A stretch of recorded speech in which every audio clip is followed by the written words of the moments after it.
नमस्कार, आप देख रहे हैं 9 भारत समाचार। नमस्कार, आप देख रहे हैं नवभारत समाचार। मैं हूं नेहा राठी। आइए देखते हैं आज की बड़ी खबर। हिमाचल प्रदेश के पेंशनरों की लंबित मांगों को लेकर पेंशनर्स जॉइंट फ्रंट ने मुख्यमंत्री सुखविंदर सिंह सुक्खू से मुलाकात की। बैठक में वर्ष 2016 से 2022 के बीच सेवानिवृत्त कर्मचारियों के एरियर, महंगाई भत्ता और अन्य वित्तीय मामलों पर विस्तार से चर्चा हुई। मुख्यमंत्री ने लंबित भुगतान को लेकर जल्द सकारात्मक घोषणा का भरोसा दिया।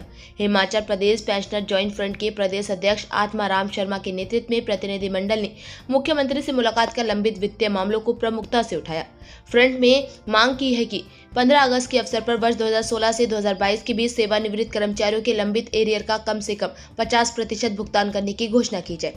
बैठक में पेंशनरों की 15% लंबित महंगाई भत्ता की किस्तों का मुद्दा भी उठाया। प्रतिनिधिमंडल ने सरकार से कम 2 किस्तों के भुगतान की घोषणा करने का आग्रह किया। इसके साथ ही पेंशनरों की समस्याओं के स्थायी समाधान के लिए संयुक्त परामर्शदात्री समिति के गठन की भी मांग की। मुख्यमंत्री सुखविंदर सिंह सुक्खू ने प्रतिनिधिमंडल को आश्वस्त किया है कि लंबित एरियर के अधिकतम भुगतान को लेकर जल्द निर्णय लिया जाएगा। तो Himachal Pradesh pensioner joint front का जो प्रतिनिधि मंडल है, मेरे नेतृत्व में माननीय मुख्यमंत्री से मिला। उसमें तकरीबन हमारे 35 से 40 के करीब जो हमारे पूरे राज्य के पदाधिकारी और जिलाओं से हमारे प्रधान और महामंत्री वो उपस्थित थे। हमारा जो मेन मुद्दा था वहाँ पे, पहले भी हम माननीय मुख्यमंत्री से 4 मई को 2026 को मिले थे।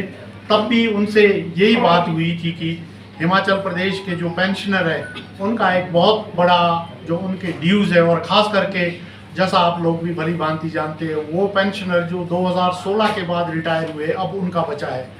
जहाँ तक बात रही जो दूसरे पेंशनर है 75 साल से ऊपर है, 80 साल से ऊपर है, या 65 से 70 के ऊपर भी है, जो 2016 से पहले रिटायर हुए हैं, उनका जो है पेंशन का ड्यू ये क्लियर हो चुका है। और एक पेंशनर के जो मेडिकल बिल थे वो कम से कम 2-2.5 साल से पेंडिंग थे, उसके लिए भी माननीय मुख्यमंत्री ने 131 करोड़ जो है वो दे दिया था।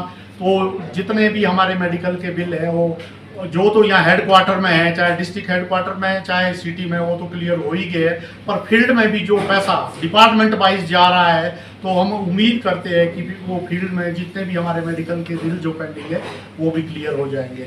इसके बाद डीए हमारा 15% ड्यू था, 15%। तो हमने माननीय मुख्यमंत्री से वहाँ बोला कि कम से कम आप इस 15 अगस्त को जो एक हमारा स्वतंत्रता दिवस है, हिमाचल प्रदेश के पेंशनर और कर्मचारियों को बड़ी उम्मीद रहती है कि इस मौके पे 15 अगस्त हो, 26 जनवरी हो, या त्योहारों का मौसम हो, जैसे अक्टूबर नवंबर में दिवाली दशहरा जो भी आते हैं, कि इसमें हमारे जो पेंशनर है एम्प्लॉइज ये उम्मीद करती है कि कम से कम डीए की किस्त जो उनको मिले। तो हमने बोला कि कम से कम पेंशनर्स को 2 डीए की किस्त दी जाए, और 1% डीए का पिछला जो है उसमें हमारा डिफरेंस है वो उनको दिया जाए।